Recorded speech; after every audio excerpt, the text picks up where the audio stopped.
Buen día, queridos hermanos. Me da mucho gusto volvernos a encontrar en este espacio de la reflexión del día. Nuestro pasaje sigue siendo el mismo de los lunes anteriores. En el Evangelio de Marcos, en el capítulo 1, versículos 14 y 15. Dice así: Después que Juan fue encarcelado, vino Jesús a Galilea predicando el Evangelio del reino de Dios, diciendo: El tiempo se ha cumplido, el reino de Dios se ha acercado. Arrepentíos y creed en el Evangelio. Bueno, en los estudios anteriores vimos que para beneficiarnos de todo lo que Dios ha hecho y poder entrar en su reino glorioso, nuestro primer paso debe de ser el arrepentimiento. Pero hay un segundo paso y se trata de la fe. El Señor Jesucristo lo expresó al final del versículo 15, cuando dice: creed en el Evangelio. Y es que, hermanos, cada persona tiene que hacer su propia elección. Cada persona tiene que tomar esa decisión.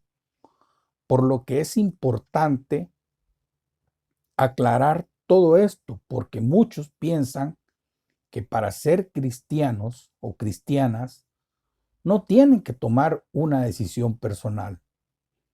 Algunos creen que ya lo son por el solo hecho de haber nacido en un país de tradición cristiana. Y lo que es peor, a otros creen que porque sus padres los han llevado de pequeños a la iglesia, ellos también son evangélicos. Por lo que es importante dejar bien claro que si no hemos creído y no hemos puesto nuestra confianza en Jesús como Salvador, por más que hayamos asistido por años, domingo a domingo a la iglesia, no formamos parte de ese reino del Evangelio del que Jesús es el Rey. Ese era y es el problema para muchos judíos. Ellos creían que por ser descendientes de Abraham, automáticamente pasaban a ser parte del pueblo de Dios. Pero Juan el Bautista les recuerda, y lo narra el Evangelio de Mateo en el capítulo 3, versículo 8, cuando les dice: haced pues frutos dignos de arrepentimiento, y no penséis decir dentro de vosotros mismos: Abraham tenemos como padre. Otro punto que hay que dejar claro, que por el hecho de que somos criaturas suyas, somos parte de ese reino. No, no es así. La palabra de Dios se encarga de aclararnos que para llegar a ser sus hijos, tenemos que nacer de nuevo, por medio de la fe. El Evangelio de Juan en el capítulo 1, versículos 12 y 13, dice así: mas a todos los que le recibieron, a los que creen en su nombre, les dio potestad de ser hechos hijos de Dios, los cuales no son engendrados de sangre, ni de voluntad de carne, ni de voluntad de varón, sino de Dios. Hermanos, hay otros también que piensan que porque Jesús murió en la cruz por todo el mundo, entonces todas las personas son salvas sin necesidad de hacer nada. Aunque es cierto que la oferta de la gracia de Dios está a disposición de todos los hombres y su deseo es que todos lleguen a ser salvos, No obstante, es necesario que cada persona reciba este regalo por medio de la fe y el arrepentimiento.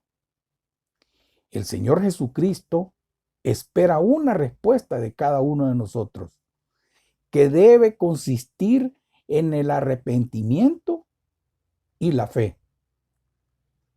Cuando comenzó su ministerio lo expresó de esta manera: arrepentíos y creed en el Evangelio. El apóstol Pablo, dirigiéndose a los ancianos de Éfeso, les recordó que su ministerio entre ellos había consistido en testificar a judíos y a gentiles acerca del arrepentimiento para con Dios y de la fe en nuestro Señor Jesucristo. Hechos 20:21. Arrepentimiento y fe.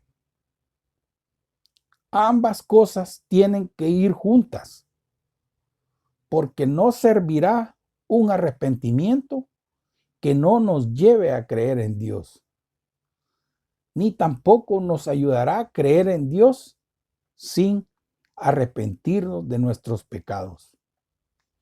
El apóstol Santiago escribe y nos recuerda en el capítulo 2, versículo 19, que hasta los demonios creen y tiemblan. Por lo que es importante, queridos hermanos, arrepentirse y creer.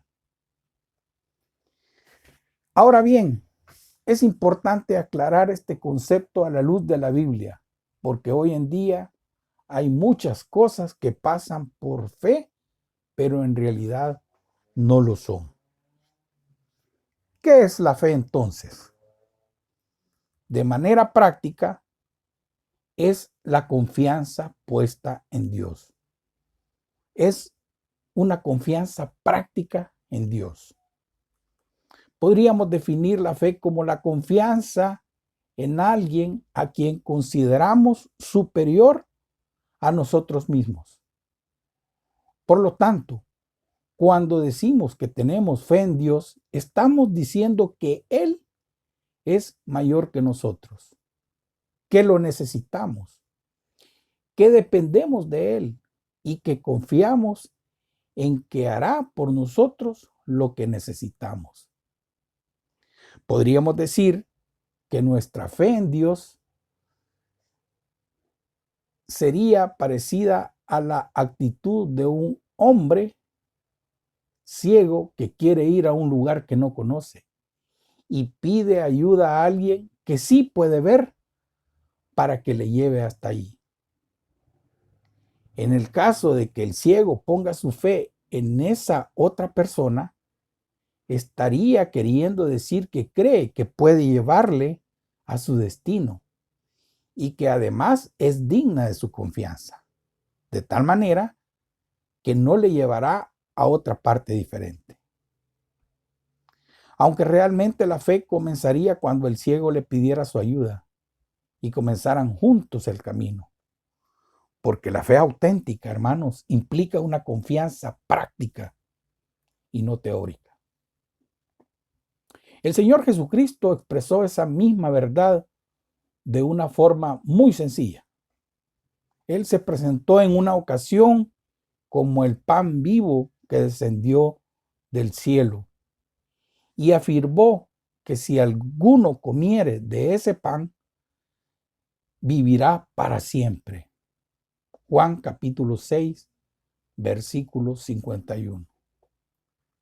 Y es que si tenemos hambre, no sirve de nada que nos quedemos mirando el pan. Tenemos que comerlo.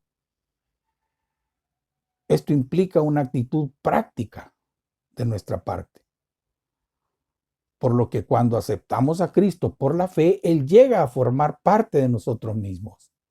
Y no solo eso, sino que también se convierte en el sustento de nuestras vidas. Por otra parte, la fe no es una obra meritoria. La fe no tiene ningún mérito en sí misma. Su valor radica exclusivamente en el objeto en el que se coloca. En ocasiones se ha dicho que la fe es una mano vacía que se extiende hacia Dios en busca de ayuda y se ilustra como si se tratara de un hombre que se está ahogando y a duras penas logra sacar su mano del agua pidiendo ayuda. Así lo expresaba el salmista.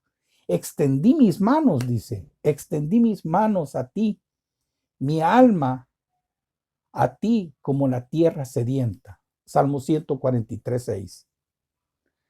Por eso, si finalmente la persona se salva, todo ese mérito deberá ser dado al Salvador.